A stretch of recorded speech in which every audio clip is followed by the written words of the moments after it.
કરજણ તાલુકામાં પ્રાથમિક શાળાઓમાં શિક્ષકોની ઘટ 110 બાળકોના અભ્યાસ અર્થે 2 શિક્ષકો। હાલમાં ગુજરાત સરકાર દ્વારા શાળા પ્રવેશ મહોત્સવ અને કન્યા કેળવણી કાર્યક્રમો સમગ્ર ગુજરાતમાં યોજવામાં આવ્યા હતા। સરકારી તંત્રના અધિકારીઓ અને નેતાઓ પણ શાળાઓની મુલાકાત લીધી હતી। તેમ છતાં પ્રાથમિક શાળામાં શિક્ષકોની ઘટ બાબતે કોઈએ ધ્યાન આપ્યું નહીં એવું દેખાઈ આવે છે। વાત કરવામાં આવે તો શિક્ષણ એ સમાજના ઘડતર માટેનો મહત્વનું અંગ છે। તેના પ્રત્યે જ સરકારની અણદેખીનો ભોગ દેશનું ભવિષ્ય કહેવાતા બાળકો બની રહ્યા છે।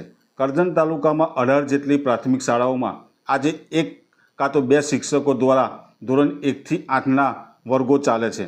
વાત કરવામાં આવે તો 30 બાળકો પૈકી 1 શિક્ષક હોવો જોઈએ, પરંતુ તાલુકાની અનેક પ્રાથમિક શાળામાં 30 ઉપરાંત બાળકો હોય તેમ છતાં એક જ શિક્ષકથી એક જ વર્ગખંડમાં બેસી બાળકો અભ્યાસ કરે છે, તો એ બાળકો કેવો અભ્યાસ કરતા હશે? તાલુકાના કંબોલા ગામે સ્માર્ટ ક્લાસ ધરાવતી નવીન ધોરણ 1 થી 8મી પ્રાથમિક શાળા છે અને 110 બાળકો અભ્યાસ કરે છે। તેમ છતાં ત્યાં 2 શિક્ષકો બાળકોને અભ્યાસ કરાવતા જોવા મળે છે। બાળકોને સ્માર્ટ ક્લાસ સાથે સ્માર્ટ શિક્ષકોની પણ જરૂર છે। વિદ્યાર્થીઓના ભવિષ્યને ઉજ્જવળ બનાવતા શિક્ષકોની ઘટ હોય ત્યારે બાળકો એક જ વર્ગખંડમાં વધારે ધોરણના બેસાડી અભ્યાસ કરાવવામાં આવે છે, તો બાળકનો અભ્યાસ કેવો થઈ રહ્યો છે તે આ દ્રશ્યો ઉપરથી આપ સમજી શકશો। ભારત માતા કી જય। આ કંબોલા ગામમાં પ્રાથમિક શાળા છે, એમાં 1 થી 8 ધોરણ છે। હવે 1 થી 8 ધોરણમાં ખાલી 2 શિક્ષક છેલ્લા 6 મહિનાથી અહીંયા ભણાવવા માટે આવે છે। હવે એ શિક્ષકો આ બાળકોને 1 થી 8 ધોરણ જે છે એનું પહેલાં તો એ કઈ રીતના શિક્ષણ આપતા છે? એનો અર્થ એવો થાય કે બાળક ખાલી બપોરના સમયે જે કદાચ ભોજન મળે અને પછી છોકરો જઈ રમવા જવું એટલે નીકળી શકે એમ। બાકી મેઇન વસ્તુ તો પાયો શિક્ષણનો જ છે। જે શિક્ષણ હશે તો એનું ઘડતર કરશે, એનું પોતાનું પરિવારનું રક્ષણ કરશે અને ભારત દેશનું મય હોય આગળ આવશે। એટલે શિક્ષણ જ આપવું જરૂરી છે। શિક્ષણ હશે તો ગામનો વિકાસ થશે પહેલાં પહેલો। માટે આ જે કંઈ શિક્ષણ સમિતિના જે કંઈ ચેરમેન હોય કે સાહેબ હોય એને એક નમ્ર વિનંતી છે એમને કે અહીંયા વહેલામાં વહેલી તકે આ 1 થી 8 ધોરણ જે છે એમને ભણાવવા માટે શિક્ષકોની અહીંયા વ્યવસ્થા કરી આપે। શું નામ તમારું? રાજેન્દ્રભાઈ હરિભાઈ પટેલ। મારે કંબોલા ગામ પ્રાથમિક શાળાની અંદર 1 થી 8 ધોરણ છે। હવે એની અંદર 2 શિક્ષક છે, બરાબર? તો બધાને છોકરાઓને એક હોલમાં પૂરે છે। હવે 1 થી 8 ધોરણના છોકરાઓને કઈ રીતના શિક્ષણ મળે?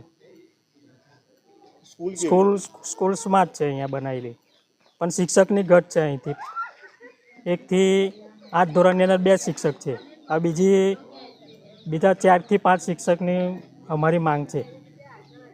કંબોલા ગામમાં 1 થી 8 ધોરણ છે અને 2 શિક્ષક છે। એમને ભણાવવા કેવી રીતે? એ અમારે 2 શિક્ષક માટે બીજા શિક્ષકની જરૂર છે। શું થાય છે? છોકરાઓને ભણવામાં તકલીફ પડે છે, આવડતું નથી કશું।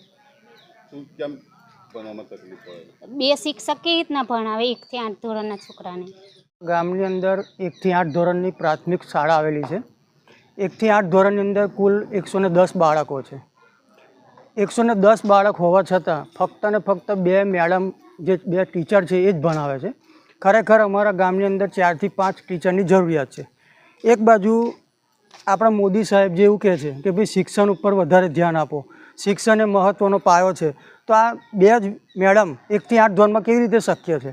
અને 2 મેડમ એ શું કરે છે? એક ધોરણની અંદર 1 થી 4 ધોરણવાળા વ્યક્તિને બેસાડે એક રૂમમાં, બીજાની અંદર 5 થી 8 ધોરણવાળાને બેસાડે છે। હવે 5મા ધોરણવાળાને જે લેસન ભણાવતા હોય તો 6ઠા 7મા અને 8મા વાળો જે છોકરો હોય એની ઉપર શું અસર પડે? એ 8મા ધોરણનો છોકરો બી 5માનું ભણે, જ્યારે 8માનું ભણાવે તો 5માની નજર થઈ હોય, એટલે ભણતરની અંદર બધા એ લોકો મિસગાઈડ થતા હોય છે। અને અમારું ખાલી માગણી એટલી છે કે અમને નવા 2 થી 3 ટીચર આપો તો જે શિક્ષણ મહત્ત્વનો પાયો છે એની ઉપર પૂરતું ધ્યાન આપી શકાય, ગામની પ્રગતિ થઈ શકે અને બાળકો સારું ભણશે તો દેશ આગળ વધશે। સ્કૂલ સારી છે, સ્કૂલ સ્માર્ટ સ્કૂલ છે, પણ શું કરવાની? જૂની સ્કૂલ હતી એની જગ્યાએ નવી સ્કૂલ બની ગઈ, પણ નવી સ્કૂલથી કંઈક માધ્યમ તૈયાર નથી થતું. એનું સર્ટિફિકેટ ભણતરનું મળે છે, સ્કૂલનું નહીં મળતું.